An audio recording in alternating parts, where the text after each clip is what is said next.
Bismillahirrahmanirrahim. Assalamu alaikum. Chemistry, grade 9. Today we are going to do chapter number 7, electrochemistry. First of all, you should know what is electrochemistry. Electrochemistry is the branch of chemistry that deals with the electricity, or that deals with the production of electricity by chemistry, a production of electricity by chemical changes, or it also deals with the chemical changes produced by electricity.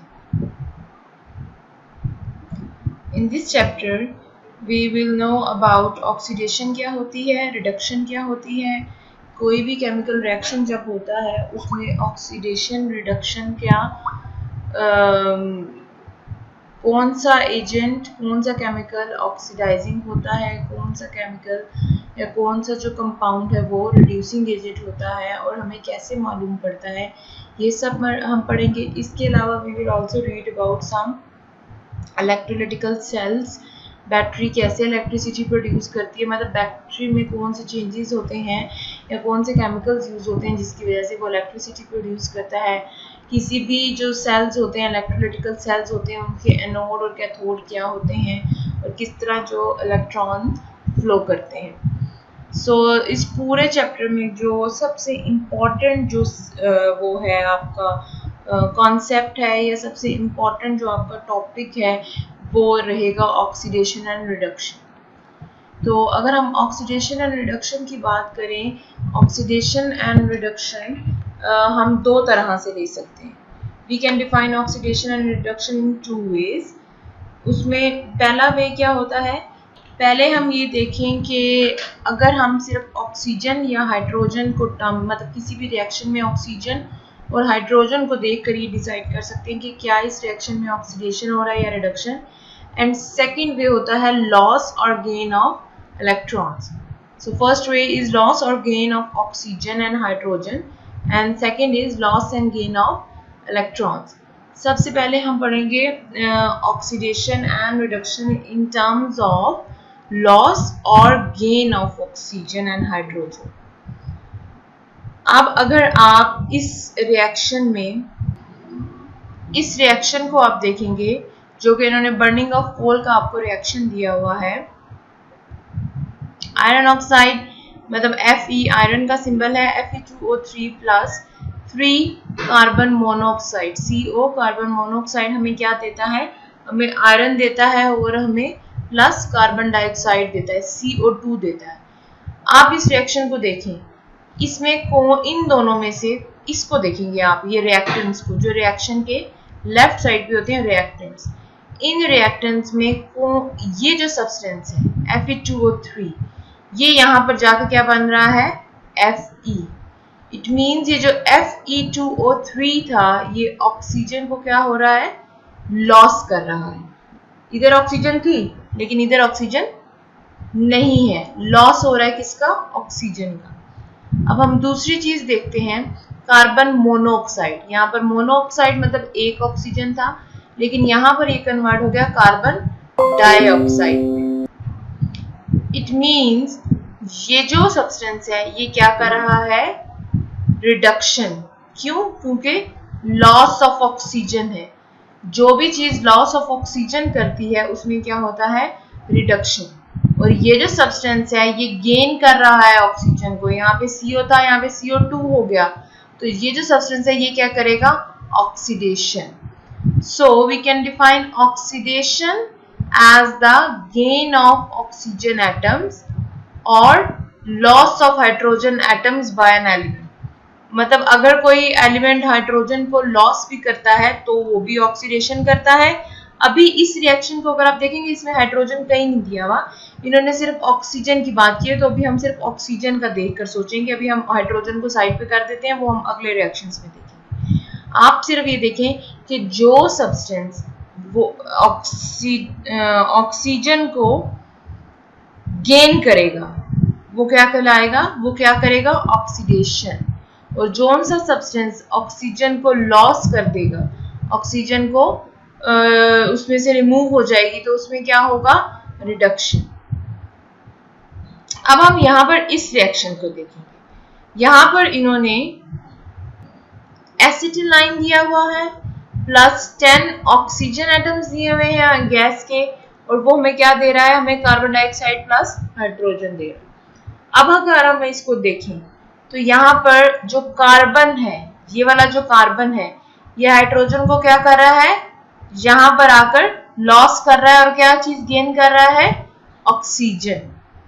Hydrogen C2H2 था इधर, लेकिन इधर आकर ये convert हो गया CO2 में, मतलब इसने क्या किया, इसने हाइड्रोजन को लॉस कर दिया। ठीक, तो ये वाला सब्सटेंस क्या करेगा, जो ऑक्सीजन को, सॉरी यहाँ पर हाइड्रोजन की बात हो रही है, जो हाइड्रोजन को लॉस कर देता है वो क्या हो जाता है, ऑक्सीडेशन। सिमिलरली अब हम नेक्स्ट रिएक्शन को देखते हैं। यहाँ पर कार्बन जो है, कोल जो है वो बर्न कर रहा है, प्लस ऑक्सीजन, वो हमें क्या देता है, कार्बन डाइऑक्साइड। तो अगर इस रिएक्शन को आप देखें तो ये रिएक्शन ऑक्सीडेशन कर रहा है या रिडक्शन, ये रिएक्शन ऑक्सीडेशन कर रहा है। क्यों ऑक्सीडेशन कर रहा है, बिकॉज कार्बन यहाँ पर ऑक्सीजन को गेन कर रहा है। तो जहां पर भी ऑक्सीजन गेन होती है वहां पर क्या होता है, oxidation. Another familiar example is given below, that is rusting of iron. Rusting of iron का मतलब ये क्या होता है, आयरन को, जो लोहा है उसको जंग लगना, रस्टिंग या रस्ट, जंग लगना। ठीक, यहाँ पर ये आयरन है, आयरन ऑक्सीजन के साथ रिएक्ट करके क्या दे रहा है, Fe2O3। इस रिएक्शन में क्या हो रहा है, इस रिएक्शन में भी ऑक्सीडेशन हो रही है, because iron is gaining oxygen. तो गेन ऑफ ऑक्सीजन क्या होता है, ऑक्सीडेशन। अब इन्होंने यहाँ पर आपको एग्जांपल दी हुई है, आप इसको गौर से देखेंगे। मीथेन हाइड्रोजन के साथ, सॉरी ऑक्सीजन के साथ रिएक्ट कर रहा है, तो हमें क्या दे रहा है, carbon dioxide plus water plus heat. से अब आपने इसमें बताना है कि कौन सा जो एलिमेंट है या सब्सटेंस है वो क्या कर रहा है, ऑक्सीडेशन, और कौन सा रिडक्शन कर रहा है। सबसे पहले मैं इसको CH4 को देखूंगी, मीथेन को देखूंगी। CH4 जब यहाँ पर आया तो क्या बन रहा है, कार्बन डाइऑक्साइड। तो इट मीन्स कार्बन डाइऑक्साइड बन रहा है और ऑक्सीजन आ गया इसके पास। यहाँ पर इसके पास हाइड्रोजन था, लेकिन यहाँ पर आप देखें तो इसके पास क्या है, ऑक्सीजन। तो ये क्या कर रहा है, ये लॉस ऑफ हाइड्रोजन कर रहा है और गेन ऑफ ऑक्सीजन। तो लॉस ऑफ हाइड्रोजन क्या होता है, loss of hydrogen is oxidation. At the same time अगर आप इस ऑक्सीजन को देखो, इस O2 को देखो, तो यहाँ पर आकर ये H के साथ लग गई है, H2O के साथ लग गई है। इसका मतलब ये हुआ कि इस ऑक्सीजन ने हाइड्रोजन गेन किया है, इस ऑक्सीजन ने हाइड्रोजन गेन किया है, और जो हाइड्रोजन को गेन करता है वो क्या करता है, रिडक्शन। सो हम क्या लिखेंगे, क्योंकि CH4 ने अपना हाइड्रोजन लॉस करके ऑक्सीजन को गेन किया है, इसलिए जो मीथेन है, जो CH4 है या जो कार्बन है, वो क्या करेगा, ऑक्सीडेशन, वाइल जो ये ऑक्सीजन होगा ये क्या करेगा, रिडक्शन। सेल्फ असेसमेंट 7.1, इसमें इन्होंने यहाँ पर आपको ये रिएक्शन दिए हुए 4, इनमें आपने यही बताना है, जैसे ऊपर एग्जांपल दिया है कि क्या चीज ऑक्सीडाइज हो रही है और क्या चीज रिड्यूस हो रही है, कौन ऑक्सीडेशन कर रहा है, कौन रिडक्शन कर रहा है। मैं आपको एक वैसे ही थॉरली बता देती हूँ। अगर हम इस पहले वाले को देखें तो इसमें क्या हो रहा है, इसमें जो नाइट्रोजन प्लस हाइड्रोजन रिएक्ट कर रहा है आपस में और वो अमोनिया दे रहे हैं। तो नाइट्रोजन और हाइड्रोजन, ये यहाँ पर ये कौन सा रिएक्शन है, अगर हम इस पूरे, अब हम इस पूरे रिएक्शन को देखेंगे बिकॉज इसमें सिर्फ हाइड्रोजन है, तो ये पूरा रिएक्शन क्या हो रहा है, रिडक्शन। नेक्स्ट अगर हम देखें H2 प्लस O2, इसमें ये हाइड्रोजन क्या कर रहा है, यहाँ पर ऑक्सीजन को गेन कर रहा है। तो ये वाला जो रिएक्शन है ये क्या है, ऑक्सीडेशन। ये सिर्फ रिडक्शन, ये सिर्फ ऑक्सीडेशन। और अब आप इसको देखोगे और इसको देखोगे, बताएंगे कि Fe2O3 के साथ क्या हो रहा है और कार्बन मोनोऑक्साइड के साथ क्या हो रहा है, और बताएंगे क्या ये ऑक्सीडेशन कर रहा है या ये ऑक्सीडेशन कर रहा है। ये आप लोग खुद अपने नीट कॉपीज पे सॉल्व करेंगे ये एक्सरसाइज, ये सेल्फ असेसमेंट। चलिए नेक्स्ट टॉपिक है, अब हम पढ़ेंगे oxidation and reduction in terms of loss और गेन ऑफ इलेक्ट्रॉन्स। अब हम इलेक्ट्रॉन्स की बात करेंगे। The process which involves the loss of electrons by an element is called oxidation. अगर जो इलेक्ट्रॉन्स हैं वो लॉस हो रहे हो तो क्या प्रोसेस होगा? Oxidation. And if the gain of electrons bye substance occur तो क्या रिएक्शन होगा? रिडक्शन। मतलब लॉस। अब हम सिर्फ इलेक्ट्रॉन्स को देखेंगे, अब इधर हमने ऑक्सीजन हाइड्रोजन को नहीं देखना, ठीक। तो जो लॉस ऑफ इलेक्ट्रॉन्स होगा वो क्या है? Oxidation. And the gain of electrons क्या है? रिडक्शन। अब हम इसमें रिएक्शन देखेंगे। अच्छा, आपको चैप्टर नंबर 3 में हमने पढ़ा था, जो पीरियोडिक टेबल पढ़ा था, उसमें जो ग्रुप्स थे, ग्रुप 1A और 2A जो हमने पढ़े थे, मैंने आपको बताया था कि जो किसी भी एलिमेंट का ग्रुप होता है, ठीक, उसके आखिरी शेल में उतने ही इलेक्ट्रॉन होते हैं। ऐसा ही है अगर हम किसी ऐसे एलिमेंट को लेते हैं जो ग्रुप 1A में है, तो उसके आखिरी शेल में कितने इलेक्ट्रॉन होंगे? 1। तो आपको पता है कि स्टेबल होने के लिए कितने चाहिए? 8। तो एक देना, मतलब एक इलेक्ट्रॉन को लॉस कर देना ज्यादा इजी है उस एलिमेंट के लिए एज कंपेयर टू कि वो 7 इलेक्ट्रॉन्स को इकट्ठा करे या गेन करे। तो जो ग्रुप 1 में होते हैं एलिमेंट्स, वो हमेशा इलेक्ट्रॉन को क्या करते हैं? लॉस कर देते हैं, निकाल देते हैं। इसी तरह अगर आप देखें कि जो ग्रुप 2A एलिमेंट्स होते हैं, उसके पास भी 2 होते हैं, तो उनके लिए आसान होता है कि वो इन 2 को इलेक्ट्रॉन्स को खत्म कर दे या निकाल दे। सिमिलरली जब हम थर्ड ग्रुप की तरफ बात करते हैं, उनके पास भी ये प्रॉपर्टी होती है कि उनको ये इजी लगता है कि वो अपने 3 इलेक्ट्रॉन्स निकाल दें एज कंपेयर टू के वो अपने 5 इलेक्ट्रॉन्स किसी से लें। तो वो भी अपने 3 इलेक्ट्रॉन निकालने को, लॉस करने को प्रेफर करते हैं। इसलिए हम ये बोलते हैं कि जो ग्रुप 1A, 2A और जो 3A वाले एलिमेंट्स हैं, मतलब वो क्या करेंगे? वो अपने इलेक्ट्रॉन्स को लॉस करेंगे और क्या बनाएंगे? कैटाइंस। कैटाइंस मतलब जिनके ऊपर पॉजिटिव चार्ज रहता है, पॉजिटिव आयंस बनाएंगे। तो ये वाले एलिमेंट्स क्या करते हैं? ये वाले एलिमेंट्स ऑक्सीडेशन करते हैं और इनको हम मेटल्स बोलते हैं। हमने पहले भी पढ़ा हुआ है, चैप्टर 5 में भी ये बात पढ़ी हुई है कि जिन एलिमेंट्स में ये प्रॉपर्टी होती है कि वो अपना इलेक्ट्रॉन्स निकाल दें, उनको हम क्या बोलते हैं? मेटल्स बोलते हैं। मेटल्स हम उन एलिमेंट्स को बोलते हैं जो अपना इलेक्ट्रॉन लॉस करते हैं, उनको हम क्या बोलते हैं? मेटल्स। तो जो ग्रुप 1A, 2A और 3A वाले एलिमेंट्स होते हैं वो मेटल्स होते हैं। उनके अंदर ये प्रॉपर्टी होती है कि वो 1, 2, 3 इलेक्ट्रॉन अपना निकाल दें, लॉस कर दें और कैटाइन बना दें, मतलब पॉजिटिव आयन बना दें। जब कोई एलिमेंट ऐसे करता है तो वो क्या करता है? ऑक्सीडेशन। तो इट मींस ऑक्सीडेशन वाला काम बड़ा आसान हो जाएगा आपके लिए फाइंड आउट करना कि फौरन आप एलिमेंट को देखो, आपको पीरियोडिक टेबल आना चाहिए। एलिमेंट को देखो, फौरन सोच लो कि ये कौन से ग्रुप में आता है। ये 1 में आता है, 2 में आता है, 3 में आता है, 4, 5, 6। क्योंकि अगर अब हम 4, 5 और 6 की बात करें तो 4 वाला मेटलॉइड्स होता है, मतलब वो कभी कभार 4 उसने लेने होते हैं, 4 ही देने होते हैं। तो कभी कभार इलेक्ट्रॉन 4 ले लेते हैं और कभी कभार 4 इलेक्ट्रॉन दे देते हैं। तो वो मेटलॉइड्स होता है, दरमियान में होता है, in between of metal and non metal. तो फिर बाकी जो रह जाते हैं 5 ग्रुप, 6 ग्रुप, 7 ग्रुप, वो क्या करते हैं? वो हमेशा इलेक्ट्रॉन को गेन करते हैं और अपने ऊपर नेगेटिव चार्ज करते हैं। और गेन ऑफ इलेक्ट्रॉन्स क्या है? रिडक्शन। मतलब जो बाकी नॉन मेटल्स हैं वो रिडक्शन करेंगे। तो ये आपके लिए इजी हो जाएगा, क्योंकि जब आपको सिर्फ ये देखना होगा कि यार ये जो है एलिमेंट ये किस ग्रुप का है। आपको ग्रुप पता हो, आपको उससे पता लग जाएगा कि ये इलेक्ट्रॉन को गेन करेगा या लॉस करेगा। अब हम अगर पहले इधर देखते हैं सोडियम को, Na को या कैल्शियम को, तो ये 1 ग्रुप में है, ये 2 ग्रुप में है। Na हमेशा अपना 1 इलेक्ट्रॉन निकालता है और अपने ऊपर इस तरह पॉजिटिव चार्ज ले लेता है। ये इलेक्ट्रॉन है, 1 है इलेक्ट्रॉन। और कैल्शियम अपने 2 इलेक्ट्रॉन्स को निकाल देता है और हमेशा अपने ऊपर पॉजिटिव चार्ज ले लेता है। तो ये दोनों क्या करेंगे? ये दोनों ऑक्सीडेशन कर रहे हैं बिकॉज इलेक्ट्रॉन्स इसमें से निकल रहा है। Other examples of oxidation, iron को देख लें, ये भी इलेक्ट्रॉन्स निकाल रहा है, कॉपर को देख लें, ये भी इलेक्ट्रॉन्स निकाल रहा है, ठीक। तो ये सारे क्या करेंगे, ऑक्सीडेशन।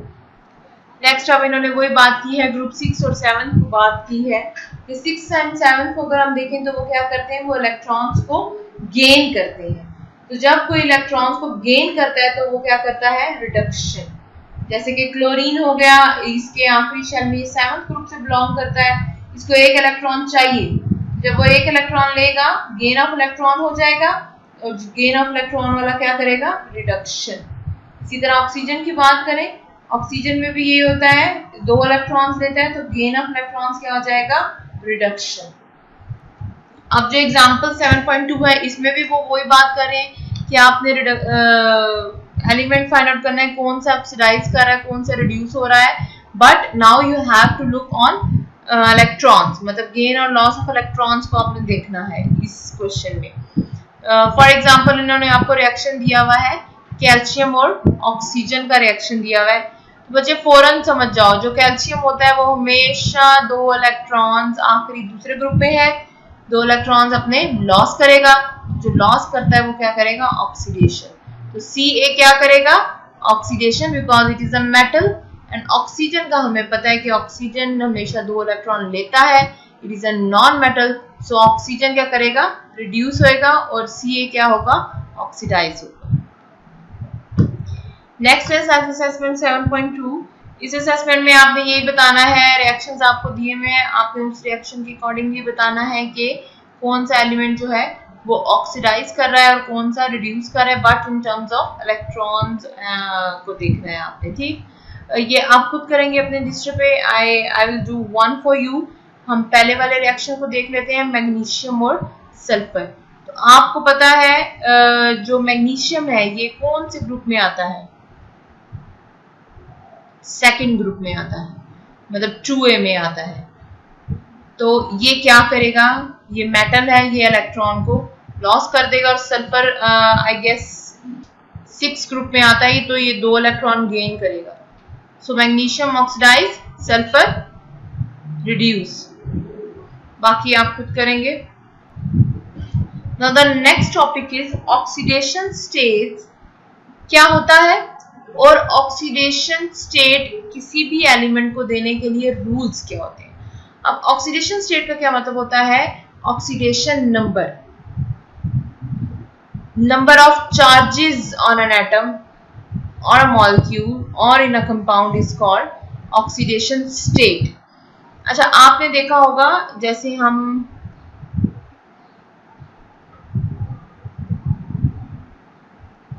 इन एलिमेंट्स, इस रिएक्शन को एक बार दोबारा देखें, अगर ये देखें, अब कैल्शियम के ऊपर क्या आ रहा है, +2 आ रहा है।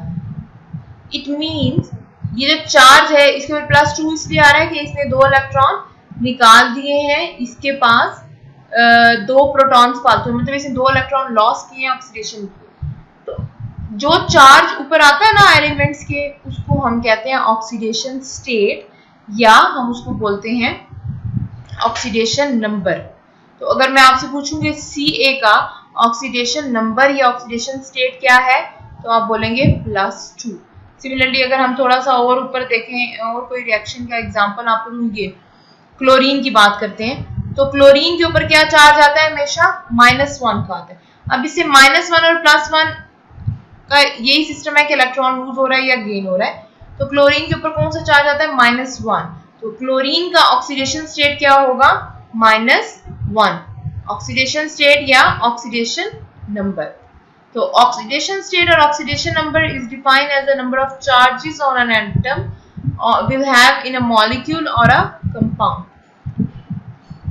इस लाइन को आप गौर से पढ़ेंगे, the elements that show a decrease in oxidation number वो क्या कहलाते हैं, वो reduce हो जाएंगे। the elements which shows decrease in oxidation number that are reduced, कि मतलब अगर एक रिएक्शन है, उस रिएक्शन में इस तरफ उसका ऑक्सीडेशन नंबर +1 है, लेकिन उस तरफ जाकर उसका ऑक्सीडेशन नंबर 0 हो रहा है, तो यहाँ पर क्या हो रहा है, ऑक्सीडेशन नंबर कम हो रहा है, डिक्रीज हो रहा है, मतलब 1 से 0 पे चला गया है, रिड्यूस हो रहा है, तो ये एलिमेंट क्या करेगा, reduction. So the decrease in oxidation number is also reduction. इस लाइन को आप हाईलाइट कर लें। अब हम इसको देखेंगे, इन्होंने पूरा एक टेबल दे दिया है आपको, की दे दी है। ऑक्सीडेशन किसे कहते हैं और रिडक्शन किसे कहते हैं? Oxidation gain of oxygen, oxidation loss of hydrogen, oxidation loss of electrons, oxidation increase in oxidation number. मतलब आप इन चारों चीजों को देखकर बता सकते हैं कि जो एलिमेंट दिया हुआ है, जो सब्सटेंस दिया हुआ है, वो ऑक्सीडेशन कर रहा है या नहीं कर रहा। बाजुकात मतलब मोस्टली बल्कि ऐसे होता है कि आपको क्वेश्चन में बताया जाता है कि आपने इन टर्म्स ऑफ ऑक्सीजन बात करनी है या हाइड्रोजन के टर्म में बात करनी है या इलेक्ट्रॉन को देखना है या ऑक्सीडेशन नंबर को देखना है। वो आपको बताते हैं क्वेश्चन में कि आप बताएं कि ये जो सब्सटेंस है ये रिड्यूस हो रहा है या ऑक्सीडाइज हो रहा है इन terms of loss and gain of oxygen या इन टर्म्स ऑफ हाइड्रोजन या इलेक्ट्रॉन, या कभी कभार ये भी बोलते हैं इन टर्म्स ऑफ ऑक्सीडेशन नंबर। ठीक, लेकिन अगर आपको क्वेश्चन में ना भी दिया हो तो आपको ये बात पता होनी चाहिए कि इन चार चीजों से हम पता कर सकते हैं कि ऑक्सीडेशन हो रहा है या नहीं हो रहा। तो ये चारों ऑक्सीडेशन की डेफिनेशन में आती है, ये चारों ऑक्सीडेशन को एक्सप्लेन कर रहा है। Oxidation gain of oxygen, oxidation क्या होता है, या लॉस ऑफ हाइड्रोजन हो रहा है वो भी ऑक्सीडेशन है, या लॉस ऑफ इलेक्ट्रॉन्स हो रहा है वो भी ऑक्सीडेशन है। लेकिन अगर इंक्रीज इन ऑक्सीडेशन नंबर हो रहा है तो वो क्या है, ऑक्सीडेशन। सिमिलरली अब रिडक्शन की डेफिनेशन देखते हैं, इसके पॉइंट्स देखते हैं। रिडक्शन क्या होता है, loss of oxygen, gain of hydrogen, gain of electrons, decrease in oxidation number. कि अगर किसी सब्सटेंस में ऑक्सीजन रिड्यूस वो हो रहा है, लॉस हो रहा है, तो भी वो रिडक्शन करेगा। अगर कोई सब्सटेंस हाइड्रोजन ले रहा है तो भी हम रिडक्शन को देख सकते हैं। अगर किसी सब्सटेंस में इलेक्ट्रॉन्स गेन हो रहे हैं तो भी हम रिडक्शन को देख सकते हैं। और अगर किसी का ऑक्सीडेशन नंबर डिक्रीज हो रहा है, उसके ऊपर चार्जेस का जो नंबर है वो डिक्रीज हो रहा है, तब भी वो क्या है, रिडक्शन। चलिए नेक्स्ट टॉपिक में इन्होंने आपको क्या बताया है, rules for assigning oxidation state और नंबर। के रूल्स क्या है, किसी भी एलिमेंट को, किसी भी सब्सटेंस को ऑक्सीडेशन नंबर देना या ऑक्सीडेशन स्टेट्स देना। तो वैसे इस पूरे उसमें जो चार्जेस का कमा रहा है ना, जो लॉस ऑफ इलेक्ट्रॉन, मतलब आपका जो जगह है पीरियोडिक टेबल में एलिमेंट्स की, वो बहुत मैटर करती है ग्रुप नंबर्स के कौन सी ग्रुप में प्रेजेंट है। सो नंबर 1 इज ऐसे एलिमेंट्स जो फ्री हैं, जो किसी के साथ कंबाइन नहीं कर रहे, जो अकेले अभी बैठे हुए हैं, उन एलिमेंट्स का जो ऑक्सीडेशन नंबर होता है या ऑक्सीडेशन स्टेट होता है वो हमेशा हम 0 लेते हैं। जैसे फॉर एग्जांपल Zn अकेला है, अभी हम नहीं देख रहे ये कौन से ग्रुप में, ये इलेक्ट्रॉन लॉस करेगा, गेन करेगा, जो भी करेगा वो बात की बातें हैं, लेकिन अभी ये फ्री स्टेट में है, अनकंबाइंड है, ये इसके ऊपर कोई भी चार्ज नहीं आएगा। इस तरह Na को देख लें, हाइड्रोजन इन H2 में, मतलब हाइड्रोजन इज सेम, सो हम यहाँ पर इन चीजों को क्या देंगे, 0 नंबर। इसका ऑक्सीडेशन स्टेट क्या है या ऑक्सीडेशन चार्ज क्या है, 0। Number 2 is in simple ions. अगर हम सिंपल मतलब छोटे छोटे एलिमेंट्स को देखेंगे, उनके आइंस को देखेंगे जो सिंपली जो नॉर्मल ग्रुप्स में, मतलब जिनके अंदर कोई स्पेसिफिक प्रॉपर्टीज नहीं आ रही, वो सिंपल अपना जो है चार्ज को गेन कर रहे हैं by the help of losing और गेनिंग ऑफ इलेक्ट्रॉन्स, तो उनका जो ऑक्सीडेशन स्टेट है वो सेम होगा जो उनके ऊपर चार्ज होगा।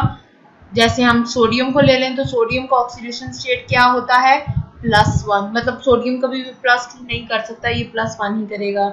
इस तरह कैल्शियम को देखें तो +2, और इन दोनों के ऊपर कौन सा है, +1 एंड +2 रिस्पेक्टिवली, इनका ऑक्सीडेशन स्टेट है, oxidation number. Third one is in a complex ion the total sum of oxidation states of atom is equal to the charge on their ions।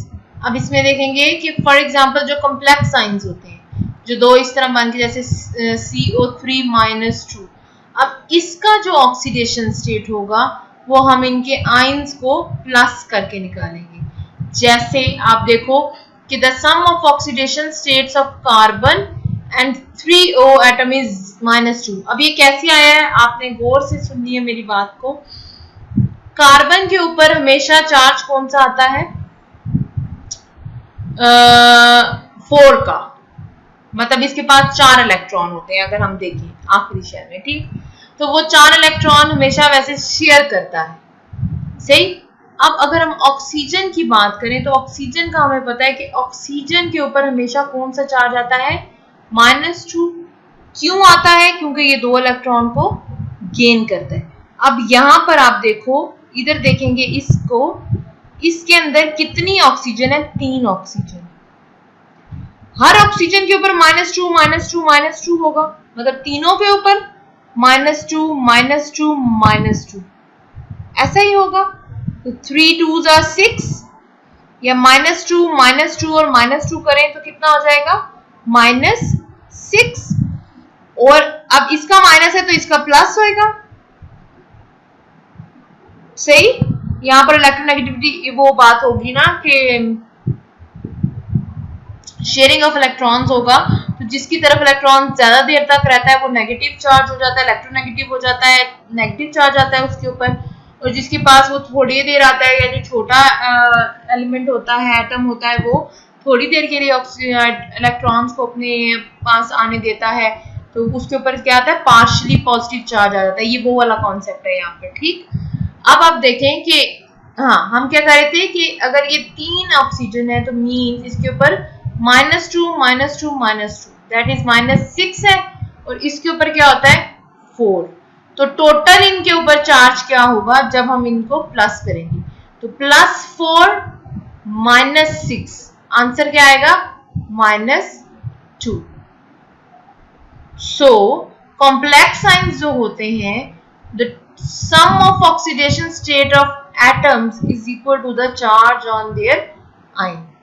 तो अब इसके ऊपर ये जो -2 आ रहा है वो इसी वजह से आ रहा है, क्योंकि जब हम इनके ऑक्सीडेशन स्टेट को सम करते हैं, 3 ऑक्सीजन के ऑक्सीडेशन स्टेट को और 1 कार्बन के ऑक्सीडेशन स्टेट को सम करते हैं, तो क्या आंसर आएगा, -2। तो इस पूरे कॉम्प्लेक्स आयन के ऊपर चार्ज आएगा -2 का। सिमिलरली इन्होंने NH4 की एग्जांपल दी हुई है। NH4 में अब वो क्या कह रहे हैं, the sum of oxidation state of nitrogen and 4 hydrogen क्या होते हैं, +1। नाइट्रोजन कौन से ग्रुप में है, नाइट्रोजन 5वें ग्रुप में है, आई गेस, यस 5 ग्रुप में है, मतलब 3 इलेक्ट्रॉन्स ये हमेशा लेता है, ये 5वें ग्रुप में है। और हाइड्रोजन के ऊपर कौन सा चार्ज होता है, +1। नाइट्रोजन के ऊपर -3 का चार्ज आता है, क्योंकि ये 3 इलेक्ट्रॉन गेन करता है, और हाइड्रोजन के ऊपर हमेशा +1 का आता है। तो यहाँ पर 4 हाइड्रोजन दिए हुए, ये क्या बन जाएगा, +4। 4 हाइड्रोजन है ना, +4 बन जाएगा। और N के ऊपर क्या आता है चार्ज हमेशा, हम अकेले और नाइट्रोजन की बात करें तो -3। तो -3 और +4 का आंसर क्या आएगा, +1। जब हम उनको सब्ट्रैक्ट करेंगे मैथ्स में जैसे आप करते हैं, तो आंसर क्या आता है, +1। दोनों के ऑक्सीडेशन स्टेट को हमने अलग अलग करके प्लस किया और वो उसके ऊपर चार्ज आ गया, that is +1। Next is the oxidation number of each of the atoms in a molecule और a compound counts separately and their algebraic sum is 0। कह रहे हैं कि जो मॉलिक्यूल्स और कंपाउंड्स होते हैं उनका जब हम ऑक्सीडेशन नंबर देखते हैं तो हमने दोनों का अलग अलग देखना होता है, और अलग अलग देखने के बाद हम उन दोनों के ऑक्सीडेशन नंबर को या ऑक्सीडेशन स्टेट को 0 को इक्वल करते हैं। कैसे कि अगर मैं हाइड्रोजन को देखूं तो हाइड्रोजन पे कौन सा चार्ज आता है, +1, क्लोरीन पे क्या आता है, -1। तो +1 -1 इज इक्वल टू 0। तो यही बात इन्होंने यहाँ पे की हुई है, the oxidation number of each of the atom in a molecule or in a compound counts separately। उन दोनों को अलग अलग काउंट करेंगे और उनका जो सम होगा that should be equal to 0। इसी तरह आप कार्बन डाइऑक्साइड को देख लो यहाँ पर, the sum of oxidation state of one carbon, एक कार्बन एंड 2 ऑक्सीजन एटम का सम क्या होना चाहिए? 0। वही बात हो गई कि 2 ऑक्सीजन है, एक ऑक्सीजन में -2, दूसरे में भी -2, तो -2 क्या हो गया? -4, और कार्बन पे क्या आएगा? +4, तो +4 -4 इज इक्वल टू 0। फिर दोबारा से इसको रिपीट कर रही हूँ कि वो कह रहा है कि अगर आप किसी भी मॉलिक्यूल में और कंपाउंड में उसका ऑक्सीडेशन नंबर उसका फाइंड आउट करते हो तो आपको सेपरेट करना पड़ेगा। मतलब यहाँ पर HCl है तो H को अलग, Cl को अलग, कार्बन डाइऑक्साइड है तो C को अलग, ऑक्सीजन को अलग करना होगा, और उनका जो सम होगा, अलजेब्रिक सम का मतलब वही हुआ कि साइंस को आपने गौर करना है, साइन का जैसे हम करते हैं कि प्लस और माइनस है तो वो माइनस होता है, इसलिए इन्होंने अलजेब्रिक सम का वर्ड यूज किया है। तो उसका जो अलजेब्रिक सम होगा वो that should be equal to 0। अब नेक्स्ट इन्होंने यहाँ पर एक टेबल दिया हुआ है, टेबल में टिपिकल कुछ एलिमेंट्स दिए हुए हैं जिनका उन्होंने आपको बताया है कि इनके ऊपर ऑक्सीडेशन स्टेट यही आता है। जैसे ग्रुप 1A एलिमेंट्स दिए, तो मैं आपको पहले भी बता चुकी हूँ 1A वाले हमेशा लूज करेंगे तो +1, 2A वाले +2, 3A वाले +3, हाइड्रोजन के ऊपर हमेशा वैसे +1 होता है, लेकिन अगर मेटल हाइड्राइड्स की बात करें तो उसमें -1 आता है। और इन मेटल हाइड्राइड्स जब अगर हाइड्रोजन मेटल होता है तब क्या आएगा? It is -1 metal hydrides. Group 7A को देखें तो वो हमेशा एक इलेक्ट्रॉन लेता है, उसमें -1 आता है। ऑक्सीजन की बात करें तो उसके ऊपर -2 आता है, लेकिन जो पर ऑक्साइड्स होते हैं, पर ऑक्साइड जो होते हैं उसमें क्या होता है? जैसे OF2 हो गया, इसमें क्या होता है? ये -2 का चार्ज नहीं देता अपने ऊपर। अच्छा, अब आप इस एग्जांपल को गौर से देखेंगे। अब ये हमें एक कंपाउंड दे देंगे, एक फॉर्मूला आपको दे देंगे और आपको बोलेंगे कि इसके अंदर आपने फाइंड आउट करना है कि इसका ऑक्सीडेशन नंबर क्या है, किसी भी एक एलिमेंट का इसमें बता देंगे। वो किसी भी, मतलब यहाँ पर अगर मैं इस फार्मूला को देखो, आप एग्जांपल नंबर 7.3 आप ओपन करेंगे, इसमें जो पोटेशियम डाइक्रोमेट दिया हुआ है K2Cr2O7, ठीक। अब इसमें वो कह रहे हैं कि जो Cr है, ये दरमियान वाला जो Cr2 है, इसका ऑक्सीडेशन नंबर फाइंड आउट करें। ये क्वेश्चन बहुत इंपॉर्टेंट है, एक जरूर आता है आपके पेपर में एज अ न्यूमेरिकल 3 नंबर का।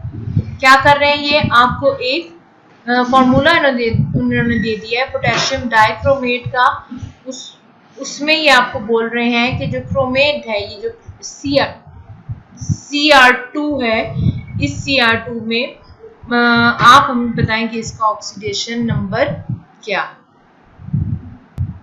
सबसे पहले आप इधर ये पॉइंट 4 की तरफ जरा आए, देखें K2 ये पोटेशियम है। पोटेशियम कौन से ग्रुप में आता है? 1A में। तो पोटेशियम जो है, K जो है, वो हमेशा इलेक्ट्रॉन को लूज करता है। इसके ऊपर चार्ज क्या आना चाहिए? +1। लेकिन इसको K को देखें, K2 है तो चार्ज क्या होगा?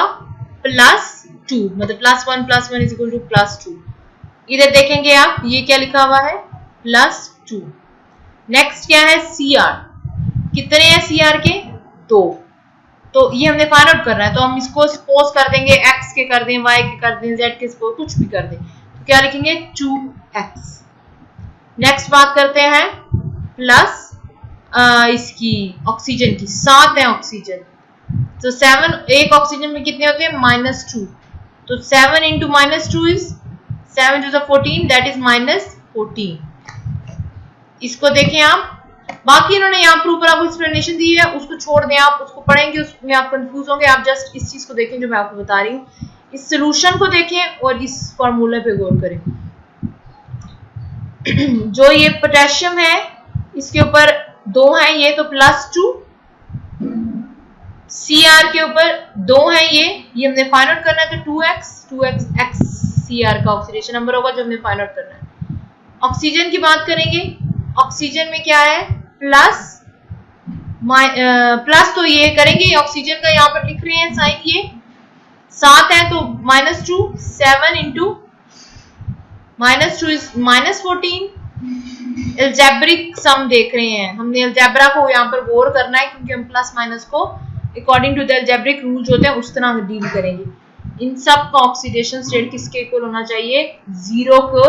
ये हमें बात हमने पीछे पढ़ी है।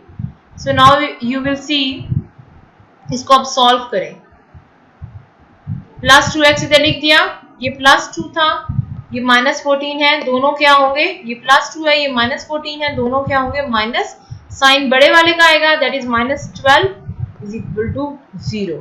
आपने x फाइंड आउट करना है, x को इस तरफ लिखें, 12 को इस तरफ ले आए, x 2 इसके साथ मल्टीप्लाई हो रहा है, यहां आकर 2 डिवाइड हो जाएगा, तो 2 1s are 2 6s are, x क्या आया?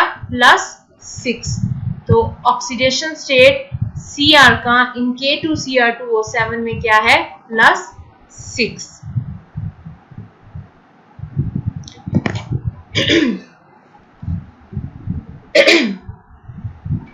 अब आपने एग्जांपल देखनी है 7.4। आप सिर्फ ये देखेंगे इसको, बोरिक एसिड H3BO3। अब इसमें वो आपको क्या बोल रहे हैं कि आप B का ऑक्सीडेशन स्टेट फाइंड आउट करो। तो B को तो मैं डायरेक्ट X के इक्वल कर दूंगी। अब मैंने दोबारा अपनी इक्वेशन बनानी है, जो मैं बोल रही हूं आपने मेरे अल्फाजों पे गौर करना है। अब मैंने इसको इक्वेशन बनानी है। इक्वेशन बनाने के लिए आप देखें H3 है, एक H पे कितना होता है? +1, ऐसा ही है, लेकिन यहां पर क्या है? 3। तो हम क्या लिखेंगे? +3 प्लस x प्लस, ये भी 3 ऑक्सीजन है तो ऊपर -2 आता है इसके, 3 2s are 6 प्लस और ब्रैकेट में -6 इज इक्वल टू 0। हमारी इक्वेशन ऐसी बननी चाहिए। ये देखें, अब इसी का पॉइंट 2 देखें, तो इसमें क्या इन्होंने ऐसी इक्वेशन बनाई हुई है? यस, +3 क्योंकि हाइड्रोजन है, प्लस x, b को हमने x कर दिया, प्लस इंटू -6। सॉल्व करें, +3 प्लस x -6। अब 6 और 3 अलजेब्रिक देखें, दोनों के साथ ऑपोजिट साइन है, माइनस होंगे, आंसर आएगा बड़ी वाले के साथ, जो साइन आएगा सॉरी वो बड़े वाले के साथ, बड़े वाला आएगा, that is -3। So x -3 is equal to 0। अब इस 3 को इधर ले जाए, यहाँ पर माइनस हो रहा है, यहाँ पर प्लस हो रहा है, यहाँ चला जाएगा तो प्लस हो जाएगा, तो x is equal to +3। So the oxidation state of B in H3BO3 is +3। Next देखेंगे सेल्फ असेसमेंट 7.3। ये जो सेल्फ असेसमेंट है ये आप खुद सॉल्व करेंगे अपने नीट कॉपी से। सो आज का लेक्चर यहीं तक होगा, इंशाल्लाह जो बाकी पार्ट है वो हम नेक्स्ट लेक्चर में कवर करेंगे। एक बार इस सेल्फ असेसमेंट को मैं आपके लिए रीड कर देती हूँ, काइंडली गौर से सुन लें। One of the major problem of air pollution is the formation of acid rain. Air pollutants such as sulfur dioxide and nitrogen oxide combines with oxygen and water vapors in the air to form as sulfuric acid and nitric acid. These acids fall to the ground with the rain, making the rain acidic. Clouds can also absorb the acid and carry them hundreds of kilometers away from where the pollutants are released. अब देखें यहाँ से लेकर यहाँ तक इन्होंने just explanation दी है, वैसे ही एक यूजफुल इंफॉर्मेशन दी है अबाउट SO2 एंड NO2 के बारे में, बस, और इसमें कुछ लेना देना नहीं है हमारे सोल्यूशन से। असल हमारा सवाल ये शुरू हो रहा है, determine the oxidation number of N in NO2 and HNO3। अब यहाँ पर आपने N का फाइंड आउट करना है, N का फाइंड आउट करना है, ये अलग पार्ट है, और HNO3 अलग पार्ट होगा आपका, इसमें भी N को फाइंड आउट करना है। इसी तरह S का आपने फाइंड आउट करना है SO2 में, एंड यहाँ पर किसमें फाइंड आउट करना है? H2SO4 में। सही, अब एक मैं आपको जुबानी इस तरह बोल देती हूँ, आप उसको देखें। जैसे अगर मैं अब N की बात कर रही हूँ, तो इसका ऑक्सीडेशन स्टेट फाइंड आउट करने के लिए NO2 को पहले हम लेते हैं, N को मैं करूंगी X प्लस, ये 2 है, ऊपर भी 2 होते हैं, तो 2 -2 2 2 ज़ा 4 -4 क्या लिखूंगी मैं x -4 इज इक्वल टू 0। यहाँ पर -4 है, उधर जाके +4 हो जाएगा, सो x इज इक्वल टू +4। इस क्वेश्चन का आंसर क्या होगा?